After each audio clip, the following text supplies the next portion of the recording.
کہ وہ نہ ملے تو میں مانی جاؤں گا.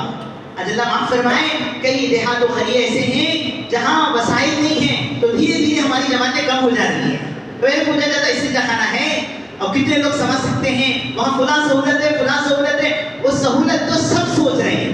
کام ہمارا شروع ہوا تھا ایسی ہی جگہوں کے لیے جہاں کوئی نہ جائے ہمارے دعوت کے ساتھ ہی جائیں.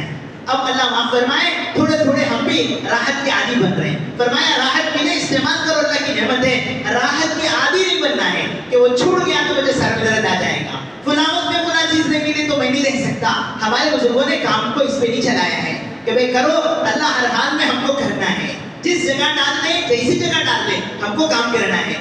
تو حضرت کو پتا چلا کہ انہوں نے چائے چھوڑ دی تو بہت خوش ہوئے. بعد میں کسی نے کہا کہ جو چائے 4 آنے میں ملتی تھی وہ 8 آنے ہو گئی ہے اس لیے چائے چھوڑ دی گئی. میں مثال کہہ رہا ہوں بہرحال دگنی قیمت ہو گئی تھی اس کی. تو حضرت نے کہا انا للہ و انا الیہ راجعون. اور پھر فرمایا کہ چائے ریٹ بڑھنے کی قیمت بڑھنے کی وجہ سے چھوڑنے کی ضرورت نہیں. جو اللہ 4 آنے کا انتظام کرتے تھے وہ 8 آنے بھی انتظام کرے گا. اس پر چیزوں کو چھوڑنے کی ضرورت نہیں ہے. تو حضرت نے ان کی اصلاح فرمائی. بہرحال حضرت نے کہا کہ بیٹا چائے پینے کو نہیں چاہتا ہے. تو ساتھیوں نے بیٹے نے لا کے پیش کی. حضرت نے وہ چائے پیتے ہوئے کہا بیٹا قرآن کی آیت پڑھو لقد جاءکم رسول من انفسکم. ایک آیت پڑھتے پڑھتے یہ وہ جملے پہ پہنچے علیہ توکلت وهو رب العرش العظیم. کہتے علیہ توکلت کہتے ہی ہاتھ ڈھیلا ہو گیا اور خاموش. پتا چلا کہ اللہ کی پاس روح چلے گی. تب جی فرمایا کہ موت کے وقت میں کوئی اللہ کا تذکرہ ہو جائے آخرت یاد آ جائے اور اسے ایسا پتا چلے کہ اسے اللہ کی ذات سے تعلق ہے وہ ایمان کی موت ہے بدل کو. حاجی عبد الوہاب صاحب رحمۃ اللہ علیہ ہمارے پڑوس کھل کے تقریباً 1 مہینہ کوما میں رہے. انتقال سے بہت دن پہلے بالکل پوری چیزیں بند ہو گئی. اب وہ بتائیں اس روح کی حالت میں کیا کچھ اللہ سے بات کیے ہوں گے.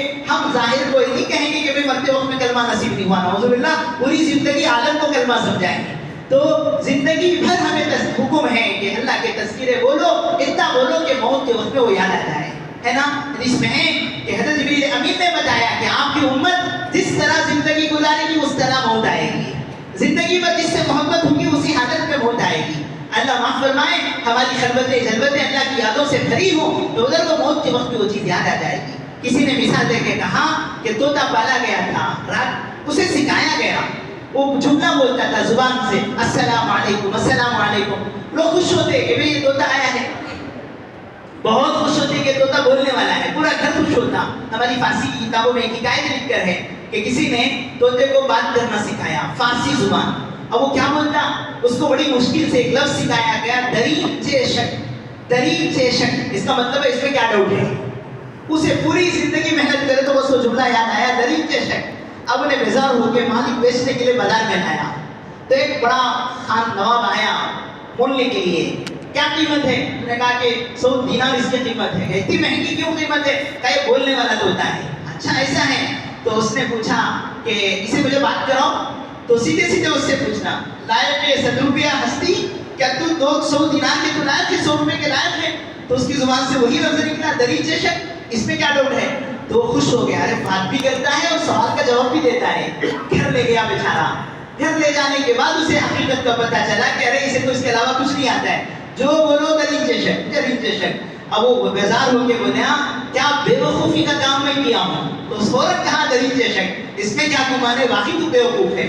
اللہ معاف فرمائے وہ بزرگ گھر میں طوطے کو پالے ہیں اور اسے سکھائے تو السلام علیکم بولتا ہے. پورا گھر خوش تھا یہ بات کرتا ہے.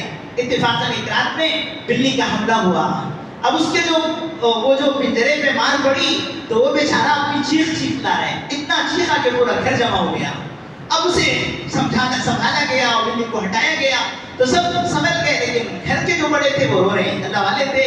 کہا کہ اباجان جائے 100 طوطے لائیں گے آپ کو رونے کی کیا ضرورت ہے. کہا میں اس پہ نہیں رو رہا ہوں مجھے اسے دیکھ کے ایک بات سمجھ میں آئی اس پہ رونا آیا.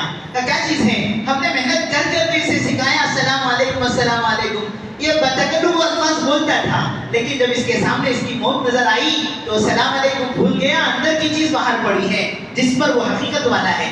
تو ہمارے بڑے بڑے اللہ والے ڈرتے تھے کہ اللہ ہم بولتے تو ہیں حقیقت اس وقت کھلے گی. وحصل ما فی الصدور. ایک دن آئے گا کہ سینے بولے گی زبان نہیں بولے گی. دل کے اندر کا باہر آئے گا کہ ہم ہماری حقیقت کیا ہے، ہم نے کس میں محنت کی ہے اور ہماری پوری محنتوں کا خلاصہ کیا ہے۔ اس لیے کہا گیا ہر حال میں اس رب کے تذکرے کرو تاکہ مرتے مرتے وہ رب یاد آ جائے، وہ اللہ یاد آ جائے، وہ اللہ کے تذکرے یاد آ جائے۔ پوری زندگی ہمارے آقا صلی اللہ علیہ وسلم نے فرمایا کہ آپ اتنا اللہ کو یاد کرتے تھے، اتنا اللہ کا تذکرہ کرتے تھے، قدم قدم پہ